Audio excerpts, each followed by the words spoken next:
Have you ever looked at your bank account after a completely normal month and wondered where all your money went? You did not buy anything crazy. No big purchases. Just regular stuff. Some Zomato orders, a few meals out with friends, maybe a new phone because the old one was getting slow. Normal expenses. And yet somehow you are sitting there thinking you should have way more money than you do. Here is the thing that most people do not realize until it is too late. A lot of what we spend money on in India today is simply not worth it anymore. Not even close. Prices have gone completely insane on things that used to be reasonable, and we are all just going along with it because that is what everyone does. Welcome to Shivani Talks Money. Today we are going through 10 things that are draining your wallet in India right now, and what you should do instead. Let's start now. Number 1. Food delivery apps. Remember when Zomato and Swiggy were exciting because they were convenient and felt like a good deal? That era is officially over. As of this week, March 2026, both Swiggy and Zomato have raised their platform fees to 17 rupees and 58 paise per order. This is on top of the delivery charge, on top of the restaurant price, on top of GST. Swiggy has raised its platform fee 4 times in the last 7 months alone. What started as a 2 rupee platform fee in 2023 is now 17 rupees and 58 paise. That is a nearly 9 times increase in 3 years. For a single meal that costs 200 rupees at the restaurant, by the time you add delivery, platform fee, packaging charge and taxes, you are paying 350 rupees to 400 rupees. You are paying almost double the actual food cost just to have someone bring it to you. If you order once a day, that is roughly 4,500 rupees to 6,000 rupees per month, disappearing into delivery fees alone. Cook at home even 3 extra days a week, and you are saving 2,000 rupees to 3,000 rupees every month without changing your life in any meaningful way. Number 2. Eating out multiple times a week. Sitting down at a restaurant used to be something you could do regularly without thinking too hard about it. That is no longer true. A decent meal for 2 at a non-fancy restaurant in Bengaluru, Mumbai or Delhi will now cost you 1,200 rupees to 2,000 rupees easily, and that is before you add drinks and a tip. People who eat out 3 or 4 times a week are spending 15,000 rupees to 25,000 rupees per month on restaurant meals alone. That is not a lifestyle expense. That is a second rent. Going out to eat is not the problem. Going out constantly without tracking what it adds up to is the problem. Cut it to once or twice a week as a genuine treat and cook the rest. The savings compound fast. Number 3. Buying a brand new car. This one drives me crazy because the math is so obvious and yet people keep doing it. The moment a new car leaves the showroom in India, it loses roughly 15 to 20% of its value immediately. Over 5 years, depreciation alone can wipe out nearly half its original price. And most people are not paying cash. They are financing the car, which means paying interest on top of a purchase that is actively losing value every single day. A 10 lakh rupee car financed over 5 years at typical auto loan rates of 8 to 9% means you will pay roughly 12.5 to 13 lakh rupees total by the time you are done. For a car that is now worth 5 to 6 lakh rupees on the second-hand market, a 3 to 4-year-old used version of the same car costs half as much, drives identically, and someone else absorbed all that depreciation pain for you.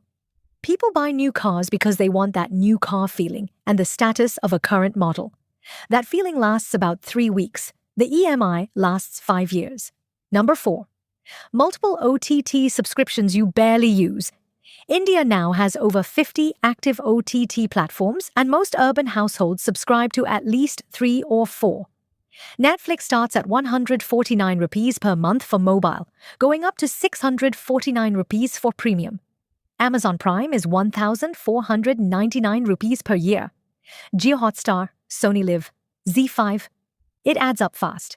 If you have Netflix Premium Prime, Jio Hotstar, and one regional platform, you are spending 1,200 rupees to 1,500 rupees per month on streaming, roughly 15,000 rupees to 18,000 rupees per year.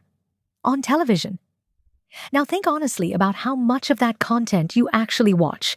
Most people use one or two platforms regularly and barely open the others. Pick the two you genuinely use and cancel the rest.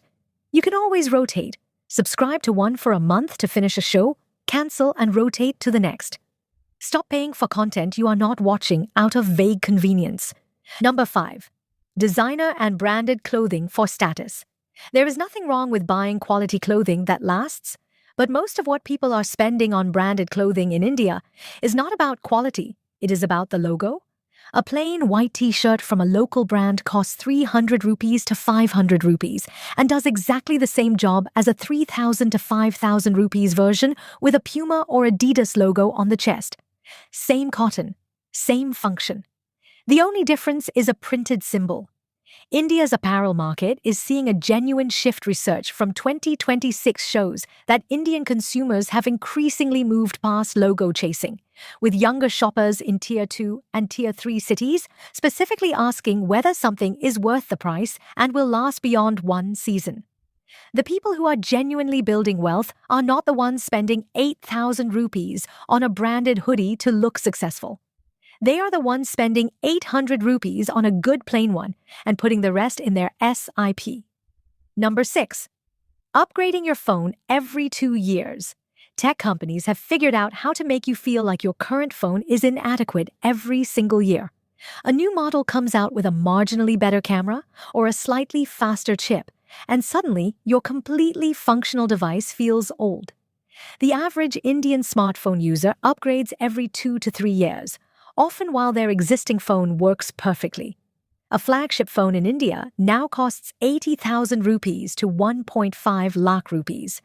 If you upgrade every 2 years, that is 40,000 rupees to 75,000 rupees per year on a device that will do exactly what your current phone does. Keep your phone until it genuinely stops working. That one change alone, over 10 years, could mean 3 to 5 lakh rupees more in your investment account. 3 to 5 lakh rupees in an index fund over 10 years becomes 8 to 15 lakh rupees. You gave all of that to Apple or Samsung because the new camera was slightly better. Number 7. Gym memberships you do not use. This is so universal, it is almost a joke, but it keeps costing people real money. You sign up for a gym in January with full intention, go for 2 weeks, then stop. But you keep paying because canceling feels like admitting you failed. A decent gym membership in an Indian metro costs 1,500 rupees to 4,000 rupees per month. If you are paying 2,000 rupees a month for a gym you visit twice and then stop, you are spending 24,000 rupees a year on nothing. Before signing up for anything, track your actual habits for 30 days. Walk, run outdoors, do bodyweight workouts at home free and genuinely effective. If you try it for a month and genuinely want a gym, sign up then. Do not pay in advance for a habit you have not built yet. Number 8. Expensive weddings financed by debt. India's wedding industry is worth 10 lakh crore rupees and growing. The social pressure to have a large, elaborate, Instagram-worthy wedding has reached a point where families take personal loans and liquidate savings to fund a single event. The average urban Indian wedding now costs 20 to 30 lakh rupees, and a significant portion is funded by debt. People are going into financial crisis for one day of celebration. The wedding lasts one day. The loan lasts 5 years. And the couple starts their married life carrying debt that limits every financial decision they make together for the first half-decade of their marriage. This is not about not celebrating. It is about not destroying your financial foundation to impress people you see twice a year. Number 9. Impulsive sale shopping. Myntra's End of Reason Sale. Amazon Great Indian Festival. Flipkart Big Billion Days. These events are brilliantly designed to make you feel like you are saving money while actually spending money you had no intention of spending. The discount is real. The purchase was not planned. You did not need the item before the sale started. You needed it the moment you saw 60% off. Indians spend thousands of crores during these sale events every year, and a significant portion of those purchases end up unused, regifted, or returned. A 3,000 rupee kurta you did not need is not a saving of 2,000 rupees. It is a spending of 3,000 rupees. Before every sale purchase, ask yourself one question: would I buy this at full price? If the answer is no, the discount is not saving you money. It is a marketing trick working exactly as designed. Number 10. Premium branded household items when generics work just as well. Surf Excel versus a generic detergent. Colgate Sensitive Advanced versus a basic sensitive toothpaste. Branded kitchen gadgets versus simple functional ones. The quality difference between the premium branded version and a good generic version of most household items is minimal at best. You are paying for brand recognition built through decades of advertising. Generic cleaning products, basic cookware, and non-branded everyday household items perform identically in most real-world comparisons. If you spend 500 rupees more per month on premium household brands versus good generics, that is 6,000 rupees per year, 60,000 rupees over 10 years, for products that clean your dishes exactly the same way. Here is what all 10 of these have in common. None of them feel like big expenses individually. It is 17 rupees here, 299 rupees there, a sale purchase for 1,500 rupees, a gym membership you meant to use. But collectively, these 10 categories can quietly drain 8,000 rupees to 20,000 rupees from your account every single month without a single dramatic purchase. The solution is not complicated. Track your spending for 1 month. Not to judge yourself, just to see. You will probably find at least 3 of these 10 draining money in ways you had not consciously noticed. That awareness is the beginning of change. If this video helped you see your money more clearly, give it a like, share it with someone who needs to hear this, and subscribe to Shivani Talks Money for more honest, research-backed money conversations every week. And watch our video on the minimalist money rules, the 6 habits that separate people who always have money from people who never do. Link is right here. See you